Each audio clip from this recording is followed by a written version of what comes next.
तो बच्चों देखिए, जो आज का टॉपिक है हमारा, कॉन्सेप्ट ऑफ एच पैरामीटर, जिसे हम हाइब्रिड और एच पैरामीटर कहते हैं। हाइब्रिड और एच पैरामीटर कहते हैं। ठीक, इसे हाइब्रिड कहिए, एच कहिए। हाइब्रिड का जो एक वो कैपिटल लेटर है, यानी पहला वर्ड है, उसी से बना एच पैरामीटर। ओके,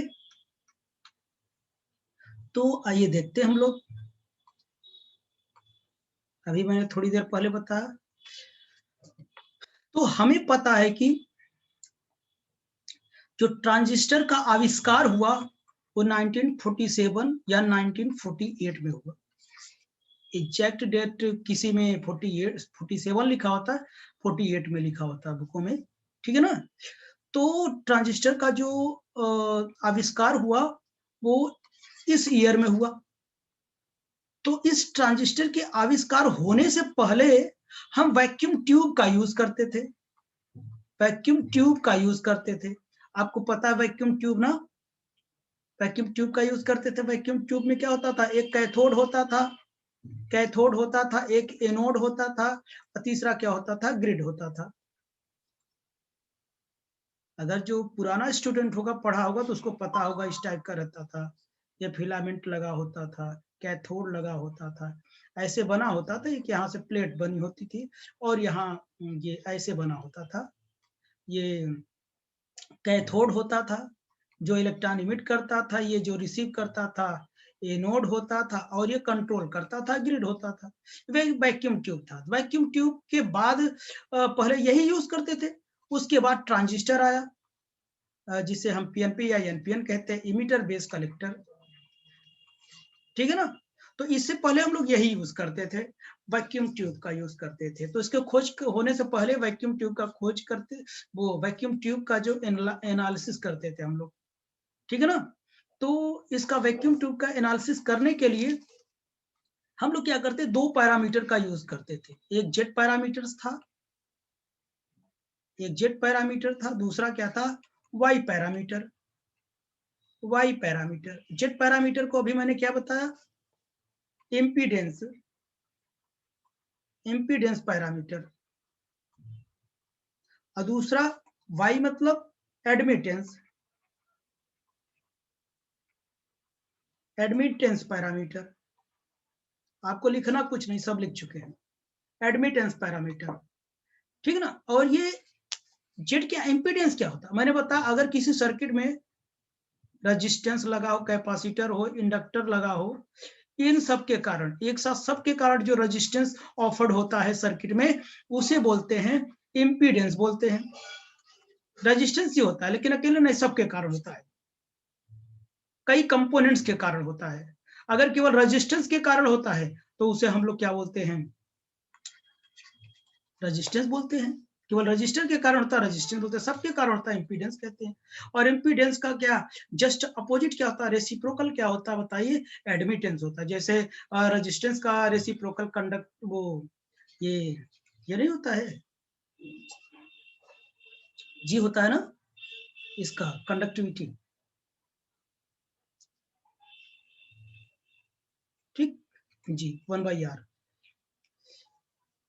तो उसी तरीके से ये क्या है? इम्पीडेंस। तो इन दोनों पैरामीटर्स का यूज करके हम वो वैक्यूम ट्यूब का क्या करते थे, हम लोग एनालाइज करते थे।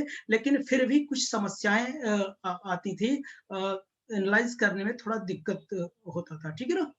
तो अब उस समस्या को सॉल्व करने के बाद, वो सॉल्व करने के लिए एक नया पैरामीटर्स आया, जिसे हम क्या बोलते हैं? एच पैरामीटर कहते हैं।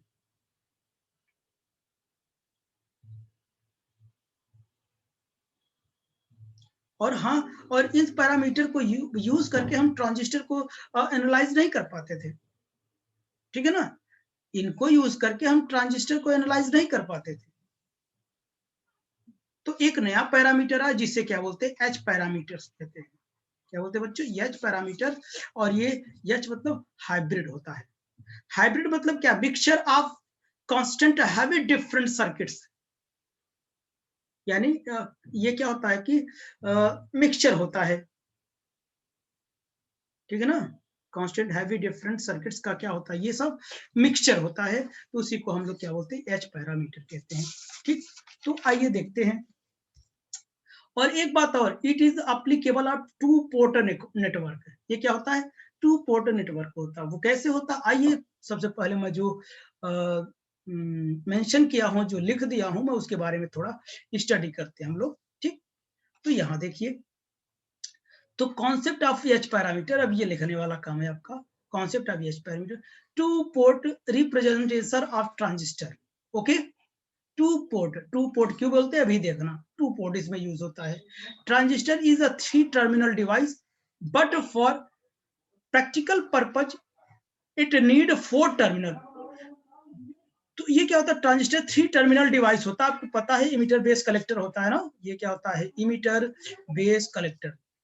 3 टर्मिनल डिवाइस है कि नहीं, 3 terminal device, but for practical purpose, practical purpose के लिए इसको क्या चाहिए, 4 टर्मिनल चाहिए। 3 ही टर्मिनल होते हैं, अब इसको कितने टर्मिनल चाहिए, 4 टर्मिनल चाहिए। टू यूज फॉर इनपुट, 2 तो इनपुट के काम में आएगा, एंड 2 फॉर आउटपुट, 2 आउटपुट का यूज करेंगे हम। as we know that input impedance of a transistor is low and output is high। और हमेशा से जानते हैं कि जो इनपुट इम्पीडेंस होता है वो क्या होता है, लो होता है, और आउटपुट जो होता है वो क्या होता है, हाई होता है। ओके, तो आगे देखते हैं हम लोग। अब मैंने ये लिखा, इसकी पैरामीटर्स की डेफिनेशन लिखा, to solve such circuit we need some parameters. To solve such circuit, ऐसे सर्किट को सॉल्व करने के लिए हमको पैरामीटर्स की आवश्यकता पड़ी, जिसे हम लोग क्या बोलते हैं, हाइब्रिड और एच पैरामीटर्स कहते हैं।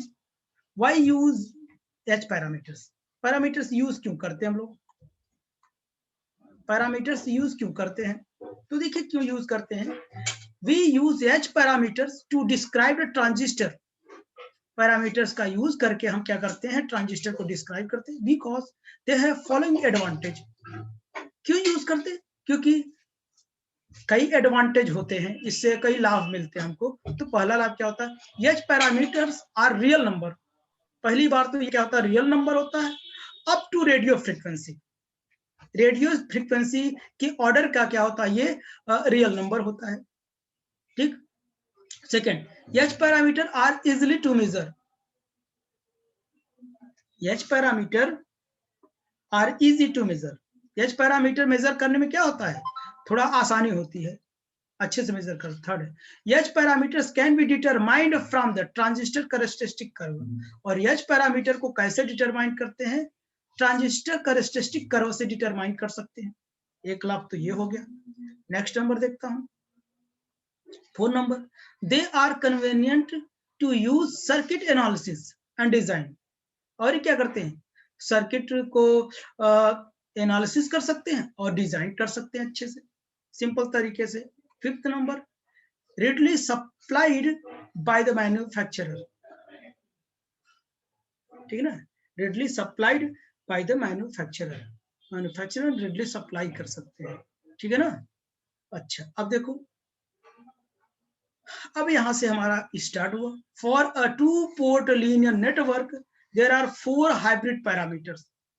2 पोर्ट लीनियर नेटवर्क बनाने के लिए हमको कितने पैरामीटर्स चाहिए, हाइब्रिड पैरामीटर्स 4 चाहिए।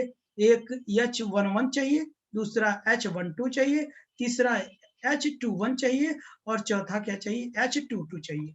अब ये क्या होते हैं, हम आगे देखते हैं। ठीक है ना, तो आप लोग देखिए, बहुत इंटरेस्टिंग होगा। सबसे पहले इसका हम लोग फिगर बनाते हैं, 2 पोर्ट नेटवर्क हम लोग बनाते हैं। ठीक बच्चों, तो देखना आप लोग, हमने एक ट्रांजिस्टर एम्पलीफायर बनाया। यहाँ पे ट्रांजिस्टर एम्पलीफायर डिजाइन करता हूं मैं, ये मैंने बनाया।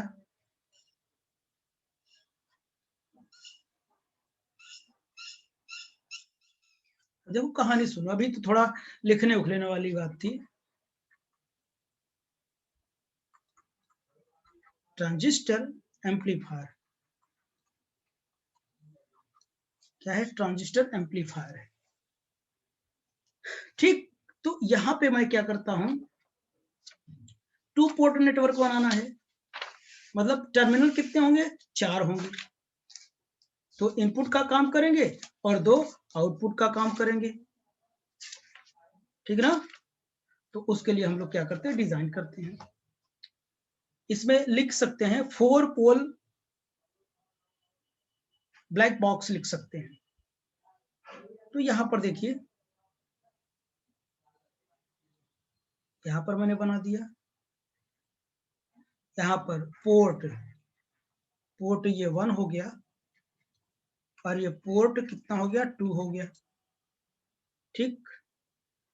और यहाँ का जो वोल्टेज है हमारा, ये कितना हो गया, V1 हो गया, ठीक। और ये प्लस होता है और ये क्या होता है, माइनस होता है। इसको हम लोग इनपुट कह लें, क्या कह लें बच्चों, इनपुट कह लें, इनपुट कह लें।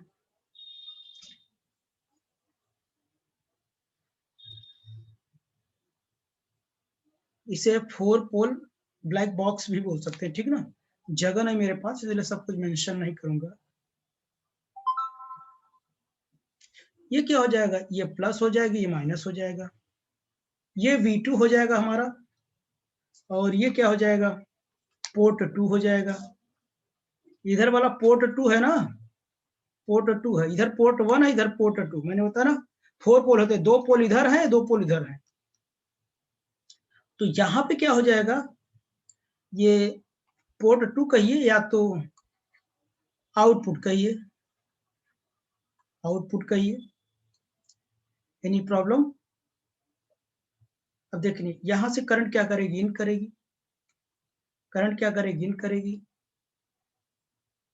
आप I1 ले लीजिए, चाहे आई आई ले लीजिए, इनपुट कर लीजिए, इसको हम क्या लिख देंगे, आउटपुट ले लेंगे, ठीक। इतनी फिगर आप लोगों को समझ में आई होगी, राइट बच्चों, ये फिगर आपने देखा, ठीक। आगे चलो,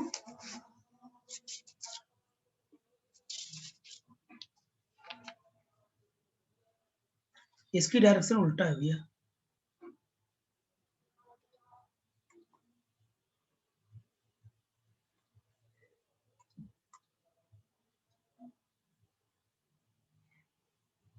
ठीक ना। अब देखना हम लोग करते क्या है इसमें आगे,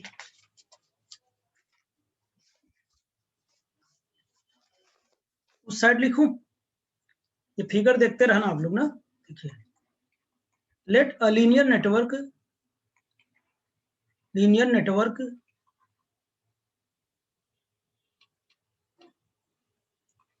नेटवर्क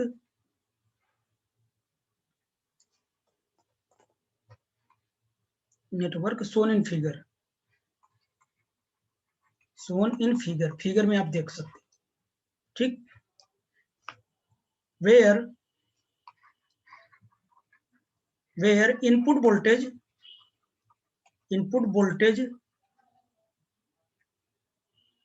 एंड करंट आर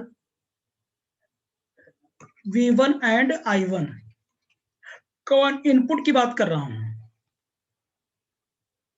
ठीक है ना। एंड आउटपुट क्या होगा, एंड आउटपुट बताओ, आउटपुट कितना होगा, output voltage V2 and current I1, sorry I2।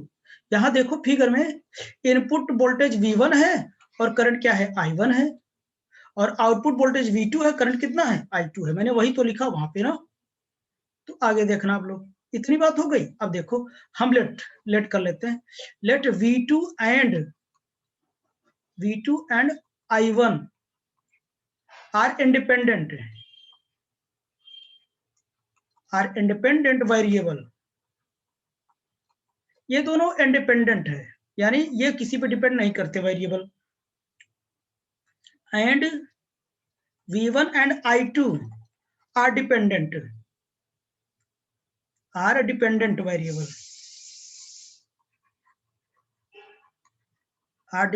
Variable, तो हमारे पास ऐसा कुछ है, ऐसा कुछ बना है। देखना, थोड़ा कलर चेंज करता हूं। मेरे पास कुछ ऐसा है, 4 पोर्ट नेटवर्क है। देखना, ये ये ये हमारे पास I1 है, ये हमारे पास I2 है, ये हमारे पास V1 है, ये हमारे पास क्या है, V2 है। ठीक, तो इसमें मैंने कहा V2, देखो लीनियर नेटवर्क जो फिगर में दिया है उसका जो इनपुट है, input current end voltage, input voltage and current कितना है, V1 I1, देख लो ये लिखा हुआ है कि नहीं। और आउटपुट क्या है, V2 और I2 है। देखो V2 और I2 है। अच्छा, अब ये बताओ, मैंने बताया V2 और I1 क्या है, इंडिपेंडेंट है, यानी V2 और क्या I1 ये डिपेंड नहीं करेंगे। और V1 I2 ये जो क्या है, V1 और I2 ये क्या है, ये डिपेंडेंट है। तो अब बताइए इन दोनों के रिलेशन आप कैसे लिखते हैं। आपने बताइए, मैथमेटिक्स के स्टूडेंट है, मैथ पढ़ते हैं, अगर दो वेरिएबल हैं जो डिपेंड नहीं करते हैं, जो और जो डिपेंडेंट है, वो कैसे लिखते हैं, इनके बीच का रिलेशन कैसे लिख सकते हैं। तो V1 क्या है, V1 हमारा क्या है, डिपेंडेंट है। ये किस पर डिपेंड करेगा, फंक्शन आप बोलिए,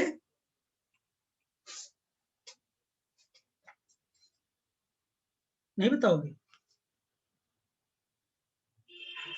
I एंड V2 पे डिपेंड करेगा क्या,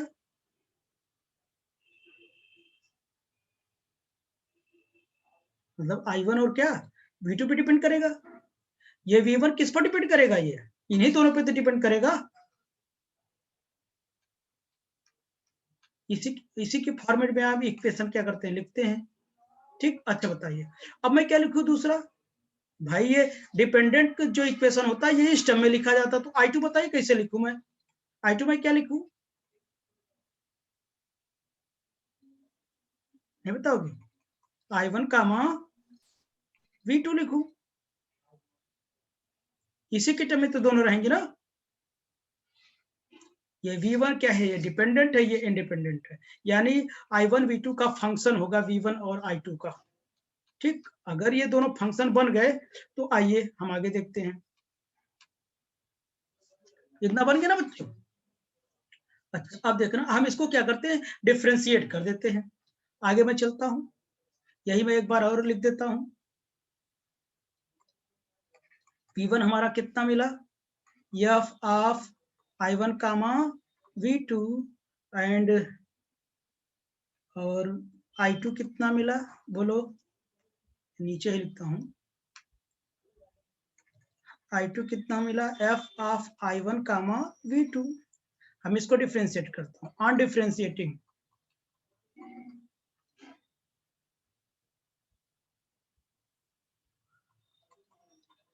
on differentiating these two equation, 1 and 2 ने कर दिया, वही वाला उधर जो लिखा था। तो बताइए मैं इसको मैं कैसे लिखूं, बताओ। अगर टू वेरिएबल का कोई फंक्शन है तो हम कैसे क्या करते हैं, इसको डिफ्रेंशिएट करते हैं, याद करो मैथमेटिक्स से। हम del V1 by del I1 लिख दूं ऐसे, और dI1 ऐसे लिख दूं क्या, और कांस्टेंट क्या होगा, V2 होगा। मजा आ रहा होगा। और बताओ, डेल V1 बाई डेल क्या लिख दूं, V2 लिख दूं, और dV2 लिखूं, और कांस्टेंट क्या हो जाएगा, I2 हो जाएगा। ऐसे तो लिखते थे ना। ठीक, एंड बताओ, dI1 में क्या लिखूं, बोलो। ये फंक्शन था, इस टर्म में लिखते थे। अब बताओ इसको क्या लिखूं, I2 बाई डेल कितना, I1 कितना हो जाएगा, V2 इंटू dI1। ठीक, प्लस कितना हो जाएगा, डेल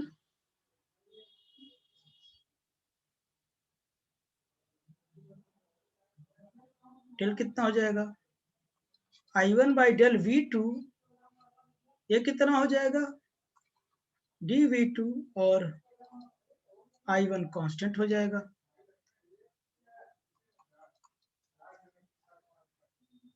I1 क्या हो जाएगा, कांस्टेंट हो जाएगा। एनी प्रॉब्लम किसी को?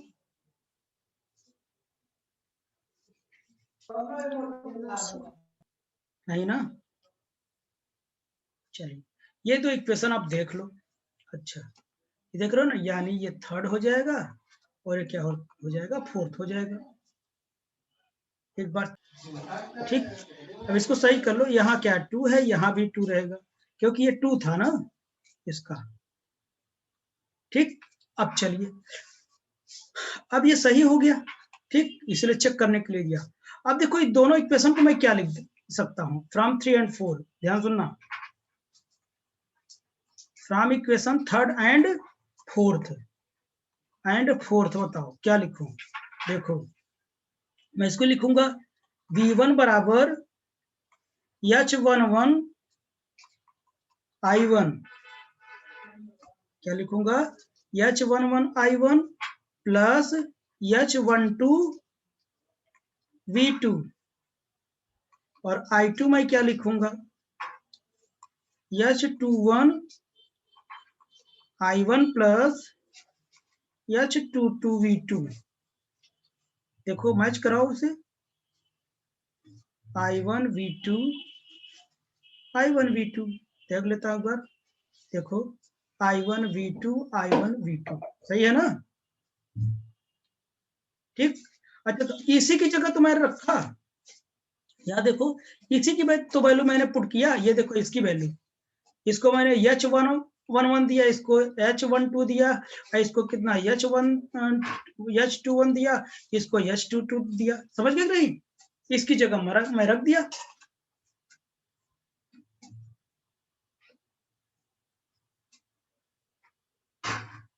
ठीक, कोई प्रॉब्लम किसी को? नहीं ना? और मैं यहाँ का dd भी हटा दिया। तो देखो, कंपैरिजन करो,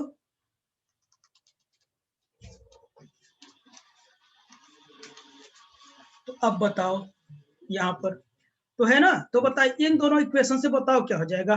H11 कितना आएगा, चलो here H11 from above equation, बोलो आप लोग, फ्रॉम एबव इक्वेशन बताओ H11 कितना है, कितनी वैल्यू इसको, डेल V1 बाई कितना, डेल I1। आप लोग उधर देखते रहना, मेरे पास रिजल्ट नहीं है, मैं बार बार पेज नहीं पढ़ लूंगा, ठीक है ना? इसको मैंने लिख दिया, ये V एट कांस्टेंट V2 ना,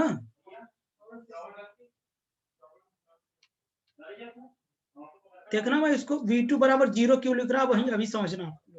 इसी को मैं लिख सकता हूँ V1 बाई कितना हो जाएगा, I1 भी लिख सकता हूँ, V2 बराबर 0। मैं इसको लिखूंगा, देखना, इनपुट इम्पीडेंस होता है, क्या होता है, input impedance with output short circuited,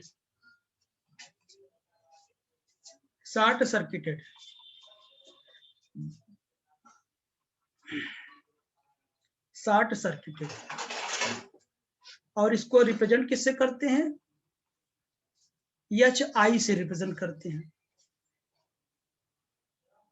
ठीक, तो ओवरऑल मैं इसको क्या लिख सकता हूं, ये भी जो लिखा, ये लिखा HI से रिप्रेजेंट कर सकते हो आप, यानी दैट इज, इसे मैं क्या लिख सकता हूं, that is HI will be equal to H11 बराबर del V1 by del I1, V2 बराबर 0 will be equal to V1 by I1, V2 बराबर 0, शॉर्ट सर्किटेड। ये मैंने लिख दिया, हमारा फार्मूला मिल गया। आइए, HI1 है क्या, वो आपको पता है क्या है। ठीक,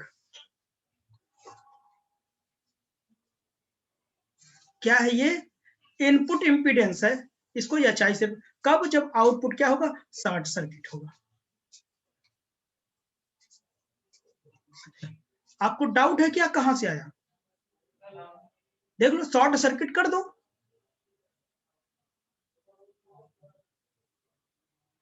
इसमें शॉर्ट सर्किट करके देख लो, इसमें शॉर्ट सर्किट 0 कर दो तो देखिए V1/I1 बराबर कितना हो जाएगा? H11 आएगा कि नहीं? देखो रख दो इसमें, यही तो आया ना।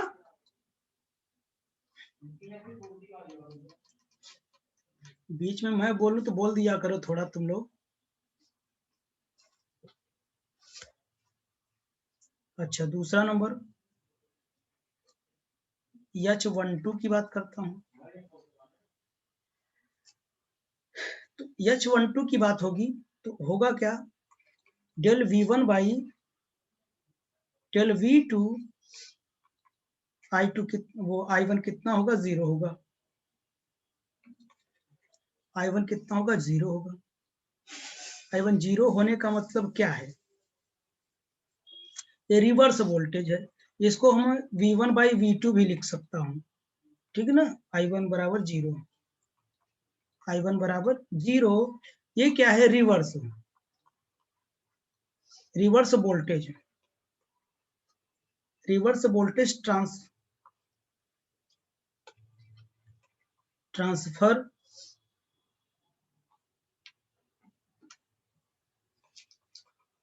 ट्रांसफर रेशियो है।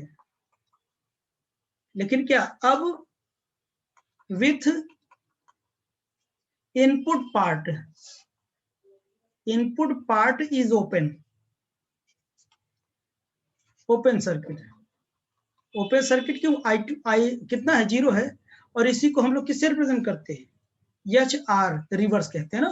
तो इसको लिख सकता हूँ HR will be equal to H12 will be equal to del V1 by del V2 और I1 will be equal to 0 will be equal to कितना हो जाएगा?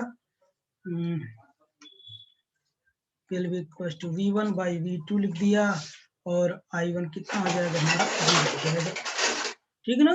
तो ये हो जाएगा हमारा, और ये सेकेंड इक्वेशन में रख के आप देख सकते हो, निकाल सकते हो। दिखाओ सेकेंड इक्वेशन हमारा क्या है। I1 क्या है? शॉर्ट सर्किटेड है, आप पुट करके देख सकते हो, या फर्स्ट में ही देख लो। क्या H12 किसमें होता? पहले भी होता है ना। तो पहले में होता तो देखो क्या है, V1 बराबर कितना होता है? H11 I1 प्लस कितना? H12 और क्या? V2। अभी ये 0 किया था, अब इसको मैंने 0 कर दिया। I1 शॉर्ट सर्किट हो गया। V1 will be equal to H12 V2, H12 will be equal to कितना? V1 by V2। That's all. देखो आया है ना। तो मैं डायरेक्ट नहीं लिख रहा हूँ, आप सॉल्व कर सकते हैं। ये भी बात कंप्लीट हुई। आगे देखो हम कैसे लिखते हैं। अब सेकेंड इक्वेशन की बारी आएगी, उसमें भी एक बार वोल्टेज को 0 करो, एक बार करंट को 0 करो, फिर से इक्वेशन मिलेगी हमें, ठीक है ना। अब क्या? H21 की बारी आई। H21 कितना हो जाएगा? देखो del I2 by del I1 at constant क्या होगा पता है? एट कांस्टेंट V2, कांस्टेंट नहीं, वो आउटपुट वोल्टेज ओपन कर देता हूं, ठीक। अब इसी को क्या लिख सकता हूं? I2 बाई कितना? I1 लिख सकता हूं, ठीक। और V2 तो 0 है ही, तो इसे क्या मैं बोल सकता हूं? फॉरवर्ड करंट गेन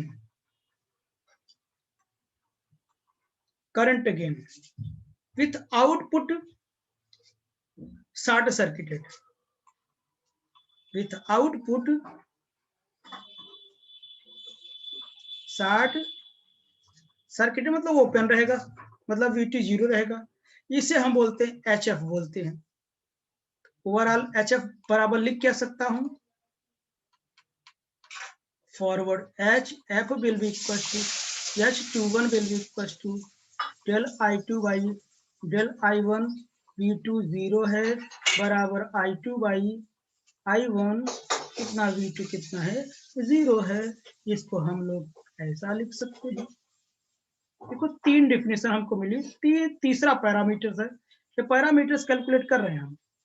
अब नहीं या कोई रहो तो आप इक्वेशन में रख के देख लो, कर पाओगे? V2 रखो, देखो ऑब्वियसली यही मिलेगा।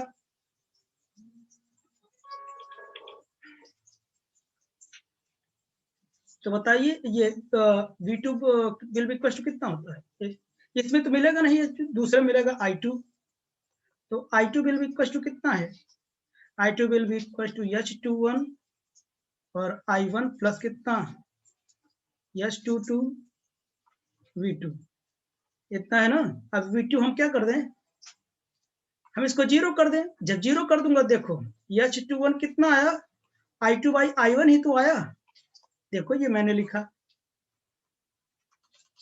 तो इसका प्रूफ भी कर सकते हैं आप। ऐसा नहीं कि सर कहाँ से आया, आप ऐसा नहीं बोल सकते। आपके पास इक्वेशंस है, आपके पास पेन है, कैलकुलेट कर सकते हो। अब एक चौथा पैरामीटर बचा, H22। जो H22 होगा वो del I2 by del V2 हो जाएगा, ठीक है ना। और ये क्या? I1 बराबर 0, और ये I2 बाई कितना? V2 भी लिख सकते हो, I1 बराबर 0। इसको हम लोग बोलते हैं output. Output admittance,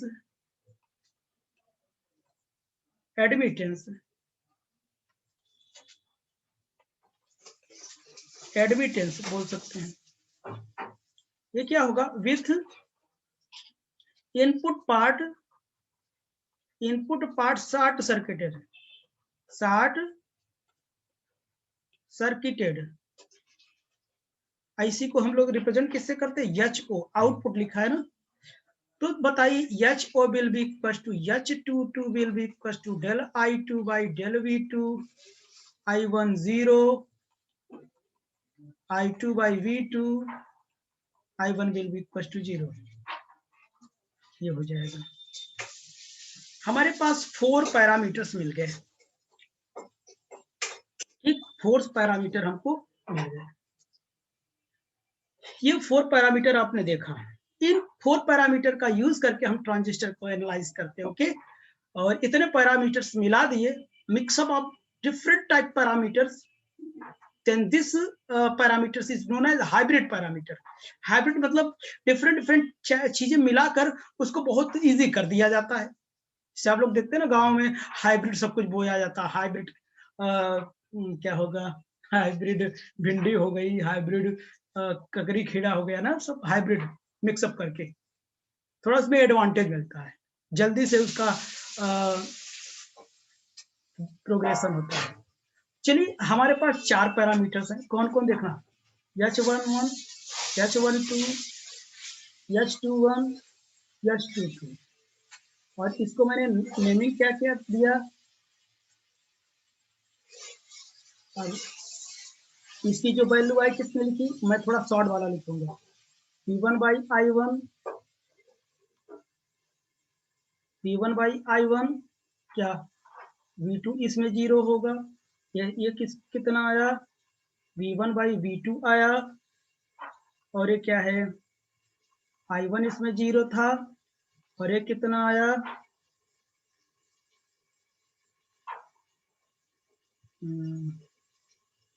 I2 by I1 आया, V2 कितना आया? 0 आया। और ये कितना आया? I2 बाई V2 आया, और ये I1 कितना आया? 0 आया। ठीक, इतनी बातें हमने निकाला, इतनी बातें। एक फार्मूला ये है, दूसरा ये है, और तीसरा ये है, और चौथा ये है। 4 फार्मूले मैंने निकाला।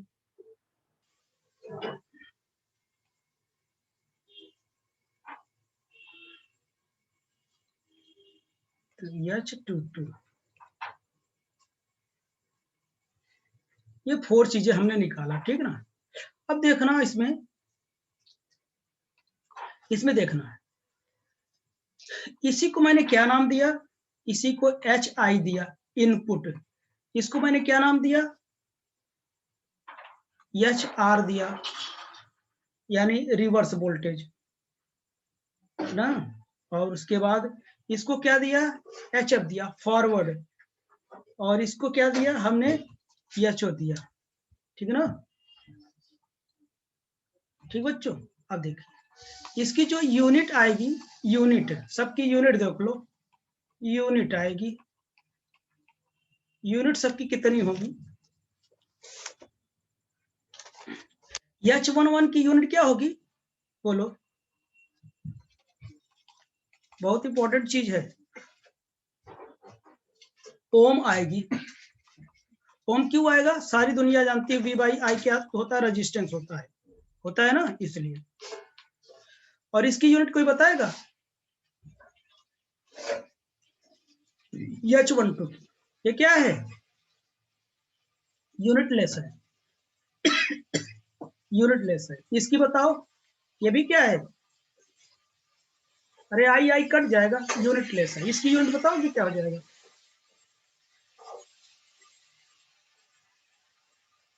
ओम इनवर्स, यानी ऐसा रहेगा। इसीलिए इसको इम्पीडेंस बोलते हैं, इसका उल्टा है, इसीलिए इसको क्या बोलते हैं, आउटपुट बोलते हैं। आउटपुट एडमिटेंस, रेजिस्टेंस का उल्टा क्या हो जाएगा, एडमिटेंस हो जाएगा, आउटपुट एडमिटेंस। ये फॉरवर्ड हो गया, ये रिवर्स हो गया, ये इतनी यूनिट हो गई। ठीक, तो आई होप कि आप लोगों को टॉपिक समझ में आया होगा। अब हम लोग क्या करते हैं, हाइब्रिड इक्विवेलेंट सर्किट हम ड्रॉ करेंगे, ठीक है ना। चलिए फिर से जुड़ा जाए।